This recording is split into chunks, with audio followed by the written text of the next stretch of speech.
In the last chapter, I went on at some length about RGB images, but the truth is that many people still want to import CMYK images into InDesign. And that's fine too, but there are a couple of things that you need to keep in mind when importing CMYK files. I'm going to switch to Photoshop here, Command Tab on the Mac or Alt Tab on Windows to switch back over to Photoshop.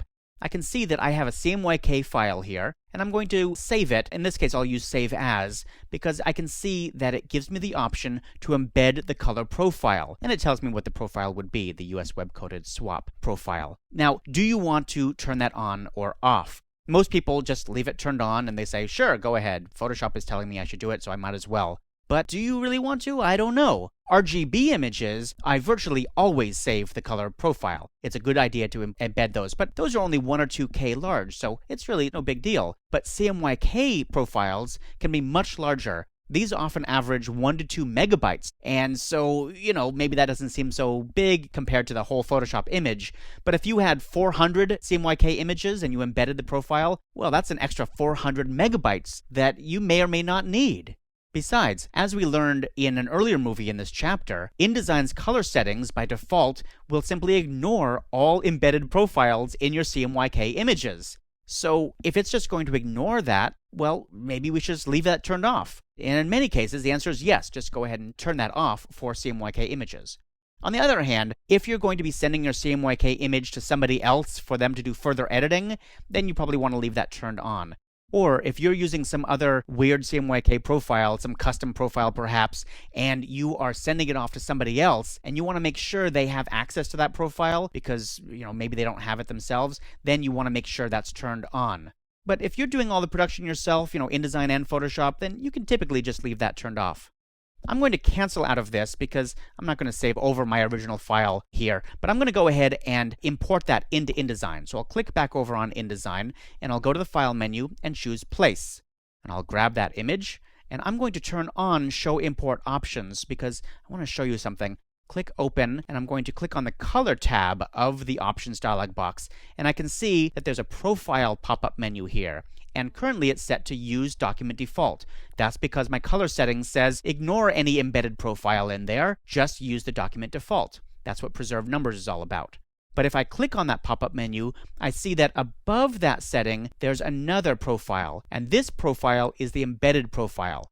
If there's nothing above that Use Document Default, it means there's nothing embedded. In this case, there actually was something embedded, and we can see it sitting right here. So that could be helpful. You could choose that, or you could choose any other random profile in here. I don't know why you'd want to choose a different one in here, but just so you know, you can choose that. In this case, I'm going to leave this set to Use Document Default because I want to show you how you can override this stuff within the InDesign document itself. I'll click OK, and I'll place this over here. And why don't I scale this down to, let's say, 35% and drag it into position down here in this corner. Great, so now I've got the image on my page.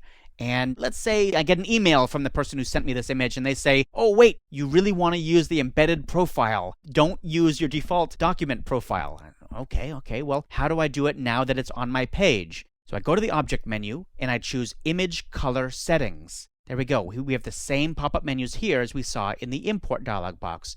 And we can choose a profile, either the default in the document, or we can override that with the embedded profile, whatever profile was embedded there. Or perhaps something wasn't embedded and maybe the person wanted it to be embedded. So they could tell you the one that I was supposed to use was Fogra here, so choose that one instead. Now, this will force InDesign to override the defaults, and that means it will do a CMYK to CMYK conversion when I output, when I print or create an export to whatever my final CMYK setting is going to be. And that could be okay. You don't typically need to do it, but it could be okay. It will be a problem, or I should say it could be a problem, if there are solid CMYK colors in the image itself. For example, if there was a big chunk of text in here that was set to 50% cyan, as we saw in the last movie, that 50% cyan may change pretty significantly to some other setting. You won't get pure 50% cyan if you're doing a CMYK to CMYK conversion. So just something to be aware of. If it's just a photographic image, no big deal. Those will translate CMYK to CMYK just fine.